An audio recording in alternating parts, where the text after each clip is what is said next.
That scoop of fiber you took this morning to stay regular might be the very thing stopping your body from sweating and cooling you down this afternoon. By the end of these next few minutes, you'll understand the 5-stage sponge effect that happens inside your colon when the temperature passes 90 degrees, and you will know the one salt-first rule that could protect your kidneys before breakfast tomorrow morning. Right now, if you take a fiber supplement like Psyllium Husk or methylcellulose, you need to understand that these fibers are essentially molecular sponges. In the cool of winter, they work beautifully to keep things moving.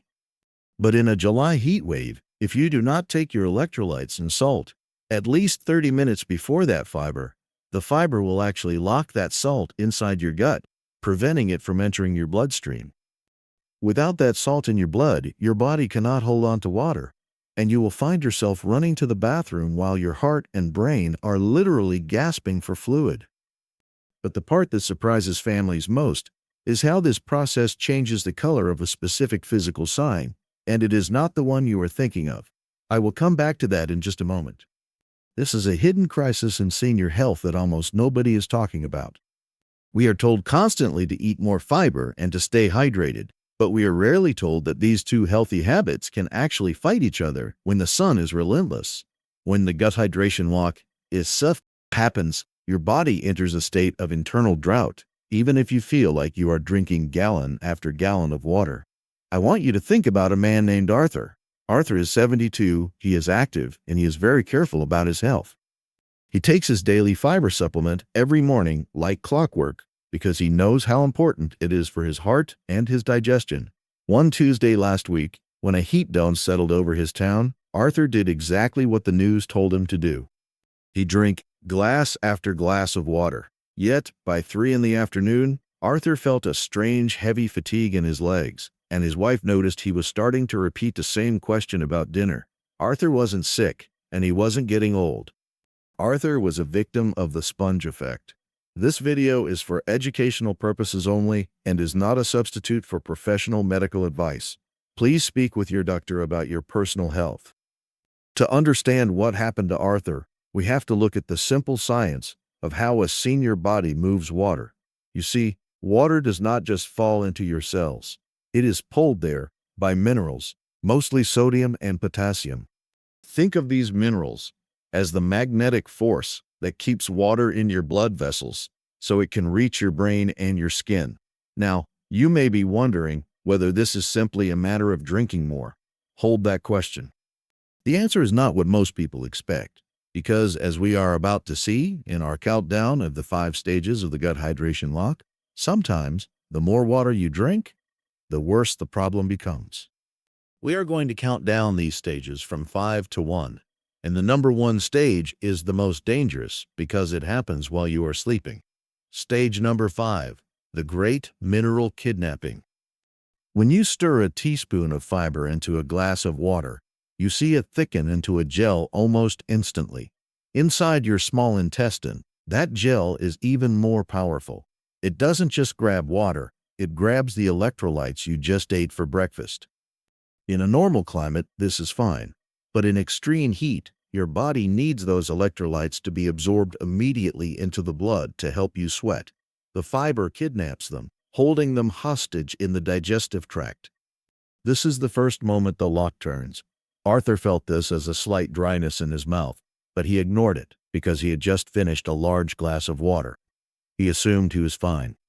He didn't realize his blood was already starting to thin out its mineral reserves. Stage number 4, the false fullness. As the fiber gel moves lower into the colon, it begins to swell even further. This creates a sensation of fullness in the abdomen. For many seniors, this feeling of being full actually suppresses the brain's thirst signal. You feel satisfied, so you stop sipping. Meanwhile, the skin is still trying to sweat to keep you cool, drawing water out of the blood. Since the gut isn't letting any new water in, the blood starts to thicken, like a sauce simmering on a stove for too long. This brings us back to the question of why the brain feels this before the stomach does. The brain is the most water-sensitive organ in your body. It sits in a bath of fluid, and when the blood thickens, the brain actually physically shrinks by a tiny, microscopic amount. That is why Arthur started repeating his questions. It wasn't dementia, It was a brain that was literally losing its cushion. There is one more piece to this, and it is the part most people get backwards. I will come back to it when we reach stage number 2. Before we move on, I want to ask you a question. Have you noticed that on the hottest days, you actually feel less hungry than usual? If you have, leave a comment below. That lack of hunger is often your body trying to tell you it doesn't have the water resources to digest a heavy meal or a heavy dose of fiber. Stage number 3, the reverse flow effect. By midday, if the heat is still rising, your body enters an emergency mode. It needs water for the brain so badly that it tries to pull it back from the colon. But here is the problem. The fiber gel is holding on to that water with a chemical grip that is hard to break. The result is a stalemate. Your colon gets harder and more stuck, which is exactly what the fiber was supposed to prevent, while your blood pressure begins to fluctuate because the volume of liquid in your veins is dropping. Earlier, I mentioned that there is a color in your bathroom that tells you the sponge has won. Most people think of the color of their urine. While dark urine is a sign of dehydration, the sponge effect sign is actually the color of your tongue in the mirror. If you see a thick, white, or yellowish coating on the back of your tongue by 2 p.m., that is often a sign that the mucosal lining of your mouth and gut is drying out because the fiber has locked away your systemic water. If you are finding this helpful, please take a moment to like this video so more people taking these supplements can see this warning. It takes just a second, but it helps us reach those who need this information most. Now, let's get back to Arthur. Arthur was now in stage 3. His wife noticed his skin looked papery. He was still drinking water, but he was also still taking his fiber, thinking it would help him feel better. He didn't know he was essentially pouring water into a bucket with a giant sponge at the bottom that refused to let the water out into the rest of the house. This leads us into the complication. By 5 p.m., Arthur's blood pressure dropped suddenly when he stood up from his chair. This is called orthostatic hypotension, because his blood was so thick from the gut lock it couldn't rush to his head fast enough when he changed positions. He felt dizzy and had to grab the wall. This is the moment most families call for an ambulance, fearing a stroke.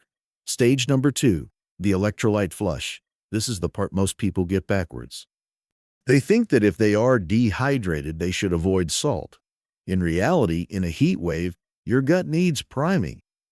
If you drink plain water while a large amount of fiber is in your system, that water can actually wash away the few electrolytes you have left, a process called flushing. This is where the salt first rule comes in. To break the gut hydration lock, you must consume a small amount of sea salt or a high-quality electrolyte powder in 4 ounces of water at least 30 minutes before you take your fiber supplement. This allows the minerals to enter the bloodstream first, unlocking the doors so that when the fiber sponge arrives later, your blood is already magnetized and ready to pull water through. I mentioned a moment ago that the habit of taking fiber has a second effect, and it shows up in a completely different part of the body. That part is your eyes. If your eyes feel gritty, or like there is sand in them by the evening, it is often a sign that your gut lock is so severe that your body has stopped producing tears to save water for your heart. Stage number 1, the midnight kidney strain. We have reached the most dangerous stage. This is the one that happens while you are sleeping. If you took a large dose of fiber in the evening to help things along for the morning, that fiber is sitting in your system all night long. While you sleep, you aren't drinking, but your kidneys are still trying to filter your blood. If the fiber is holding on to the night's water reserves, the kidneys have to work 10 times harder to filter toxins through a thick blood supply. This is why many seniors wake up feeling more exhausted than when they went to bed, with a dull ache in their lower back. Arthur reached this point. He spent the night tossing and turning, his heart racing slightly because it was struggling to push thick blood through his system. When he woke up, he felt like he had a hangover, even though he hadn't touched a drop of alcohol. Now, let's talk about the resolution. What changed for Arthur once the right question was asked? Arthur's daughter, who happened to be a nurse, didn't ask him how much water he drank. She asked him when he took his Metamucil. When she heard he was taking it with his largest glass of water in the middle of a heat wave, She immediately implemented the Heatwave protocol. They paused his fiber supplement for 48 hours to let his system reset.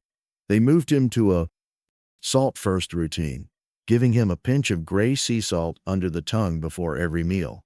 Within 6 hours, Arthur's fog lifted. His legs felt light again. His summer fog disappeared because the sponge was finally empty and his blood was pee-pee wet again.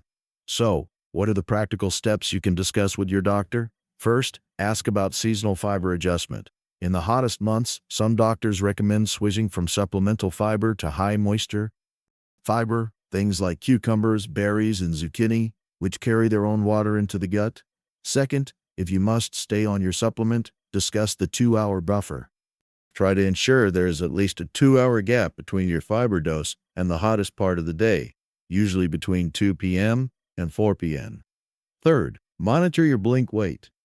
If you blink and your vision stays blurry for more than a second, you are in the gut lock zone. Stop the fiber and start the electrolytes. There are many myths out there. People will tell you that all water counts. It doesn't. Water trapped in a fiber gel in your colon does not count for your heart. Others will tell you to avoid salt if you have high blood pressure. While that is true for some, during a 95-degree heat wave, a total lack of salt combined with high fiber is a recipe for a hospital visit. Here are the 3 key takeaways I want you to remember today. 1. Fiber is a sponge. In the heat, it can kidnap the water your brain and heart need. 2. Always use the salt-first rule. Minerals in the blood must arrive before fiber in the gut. 3. Watch for the tired eyes and the coated tongue. These are your body's early warning signals that the gut lock has turned.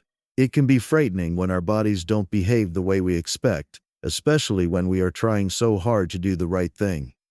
But remember, you are the world's leading expert on how you feel. If a healthy habit doesn't feel healthy today, listen to that intuition. If you found this video helpful, please share it with a friend or a family member who takes these supplements. It might be the exact piece of information they need to stay safe this summer. Thank you for watching, and I will see you in the next video. Dr. James Carter is a fictional AI-created health educator, not a real doctor.